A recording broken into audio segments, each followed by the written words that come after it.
Assalamualaikum warahmatullahi wabarakatuh. Perkenalkan, nama saya Hanifatul Mukaromah, NIM 40014200070. Di sini saya akan melakukan praktikum kimia dasar 1 untuk persamaan gas ideal. Di sini saya akan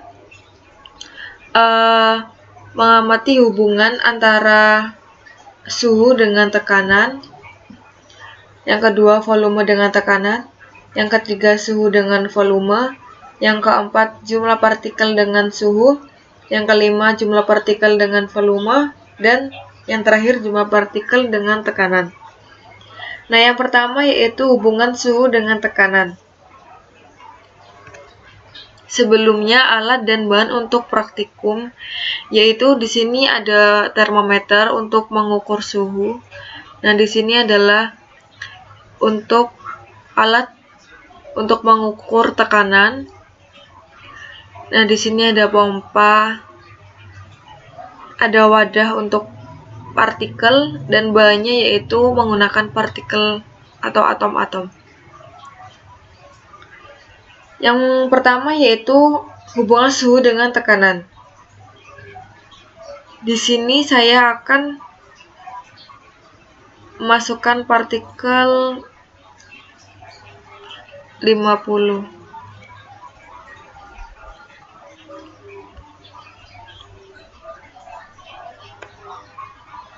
Nah, saya akan mengamati hubungan suhu dengan tekanan. Yang pertama yaitu saya akan mengamati jika suhunya itu 314, maka tekanannya 5,4 atm. Nah, saya akan menaikkan suhu lagi. Nah, tekanannya akan menjadi tinggi 6,1 atm. Jika saya naikkan lagi, maka tekanannya akan naik 6,4 atm. Nah, jika saya akan menurunkan suhu menjadi 280, maka tekanannya akan menurun 5,2 atm, dan saya akan menurunkan lagi. Tekanannya akan menurun 4,8 atm. Jika saya turunkan lagi menjadi 209, tekanannya menjadi 3,9 atm dan semakin turun. Nah, jadi kesimpulannya yaitu jika suhunya dinaikkan, maka tekanannya akan naik, dan jika suhunya diturunkan, maka tekanannya akan turun.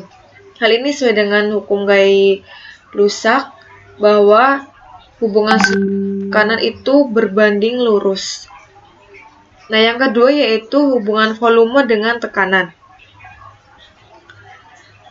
Hubungan volume dengan tekanan di sini akan menggunakan variasi volume 10 nanometer.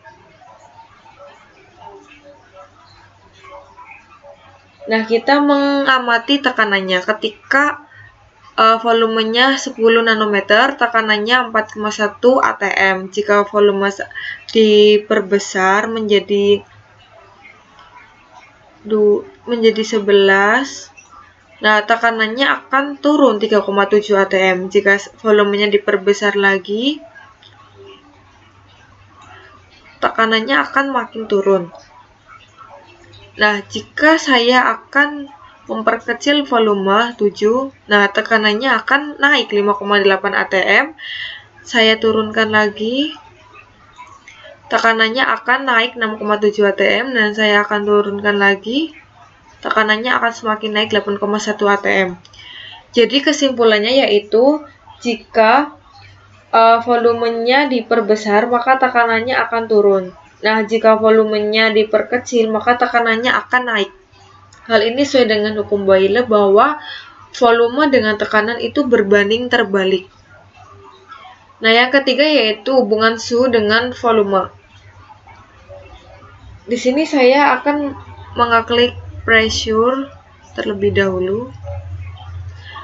Nah, jika volumenya 10 nanometer,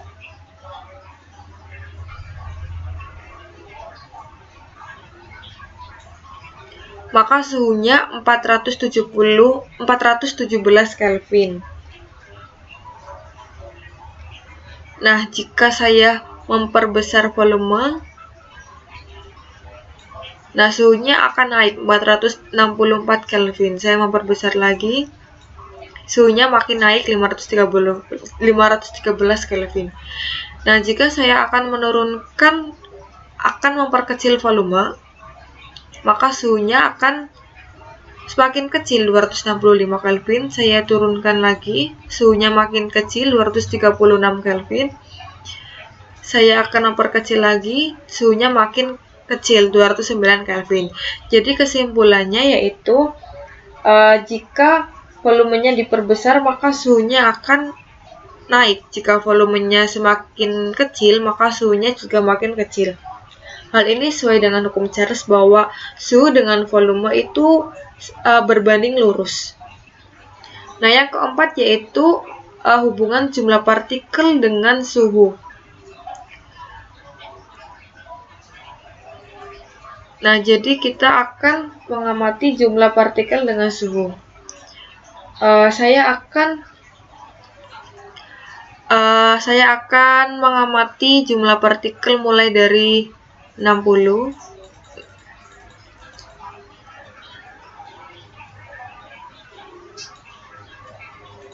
Nah, suhunya 293 Kelvin. Jika saya naikkan lagi, jika saya mempertambah partikel menjadi 70, maka suhunya malah mengecil 251 Kelvin. Jika saya tambah lagi, suhunya 223 Kelvin. Nah, jika saya mengurangi jumlah partikel dari 50, nah suhunya akan memperbesar 352 Kelvin. Jika saya memperkecil lagi, suhunya akan makin naik 400 Kelvin. Jika saya memperkecil jumlah partikel, suhunya makin naik 433 Kelvin. Jadi kesimpulannya yaitu hubungan jumlah partikel dengan suhu yaitu berbanding terbalik. Karena jika jumlah partikel semakin banyak, maka suhunya akan makin turun. Jika jumlah partikel semakin sedikit, suhunya akan naik. Nah, yang kelima yaitu hubungan jumlah partikel dengan volume.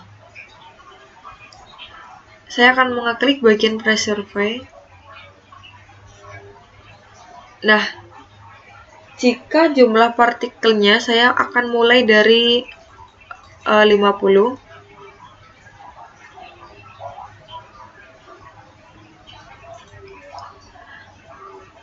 Jika jumlah partikelnya 50, volumenya 11,1 nanometer.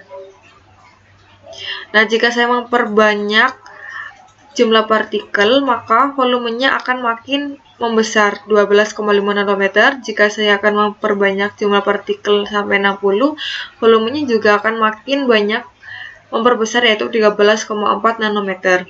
Nah, jika saya akan memperkecil jumlah partikel 45, maka volumenya akan memperbesar.